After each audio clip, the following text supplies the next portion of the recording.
കൂട്ടുകാരെ, ഞാനിവിടെ പലപ്പോഴും മെഴുകുതിരി കത്തിക്കാറുണ്ട്. എൻ്റെ സ്കൂളും എൻ്റെ വീട് ഇവിടെ ചാവറവൻ്റെ അടുത്താണ്.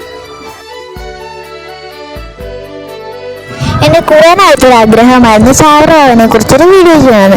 കുട്ടനാട്ടിലെ കൈനഗിരി എന്ന കൊച്ചു ഗ്രാമത്തിലാണ് ചാവറവൻ സ്ഥിതി ചെയ്യുന്നത്. നമുക്കിനി അകത്തത്തെ കാഴ്ചകൾ കാണാൻ പോകാം. തൊട്ട് വലത് സൈഡിൽ തന്നെ ചാവറ ഭവന്റെ വളരെ മനോഹരമായ ഒരു സ്റ്റേജ് കാണാം. നേരെ നോക്കുമ്പോൾ തന്നെ പള്ളിയിലെ ചാവറയച്ചൻ്റെ ഒരു പ്രതിമ നമുക്ക് മേഖലയിലായി കാണാൻ സാധിക്കും. ഇടത് സൈഡിലേക്ക് നോക്കുമ്പോൾ ഒരു ബുക്ക് സ്റ്റാളും നമുക്കിവിടെ കാണാം.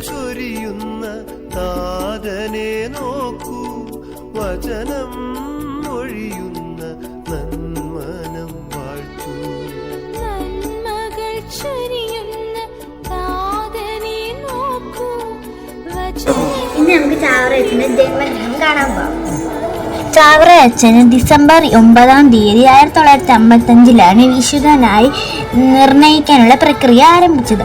1984 ഏപ്രിൽ 7 തീയതിയിലാണ് ജോൺസ് പോൾ പാപ്പ വാഴ്ത്തപ്പെട്ടവനായി പ്രഖ്യാപിച്ചത്. പിന്നീട് 2014 നവംബർ 20 വത്തിക്കാൻ സിറ്റിയിൽ വെച്ച് വിശുദ്ധനായി പ്രഖ്യാപിച്ചു. ഇതാണ് വളരെ മനോഹരമായ ചാവറയച്ചൻ്റെ ജന്മഗൃഹം. ഇവിടെ തന്നെ ഒരു ചാവറയച്ചൻ്റെ ചെറിയൊരു സ്റ്റാച്ചു ഉണ്ട്. തൊട്ടിപ്പറയായി നമുക്ക് നേർച്ചപ്പെട്ടിയും ഉണ്ട്. നമുക്ക് അവിടെ നിന്ന് പ്രാർത്ഥിക്കാനും സാധിക്കും.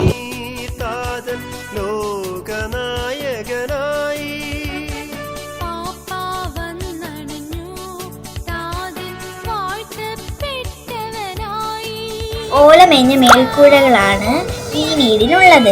കേരളത്തിന്റെ പഴമ ഈ ഭവനം ഓർമ്മിപ്പിക്കുന്നു.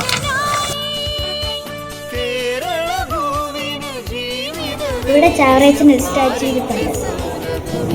ചാവറയച്ചൻ്റെ ജന്മദിനത്തിൻ്റെ അടിയിലുള്ള ഒരു ഭൂമിക്കടിയിലുള്ളൊരു അറയാണിത്.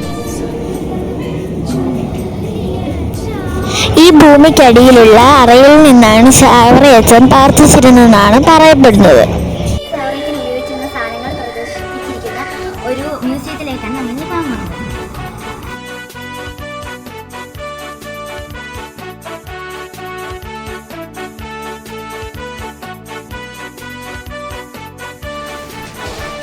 ഇവിടെ ചാവറയച്ചൻ്റെ ജനനം തൊട്ടുള്ള കഥകളിലൂടെ ചിത്രങ്ങളാക്കി പ്രദർശിപ്പിച്ചിട്ടുണ്ട്.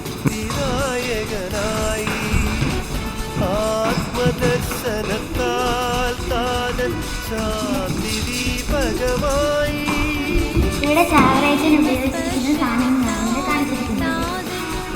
ഇത് ലാമ്പാണ്, ഇത് പറയാണ്.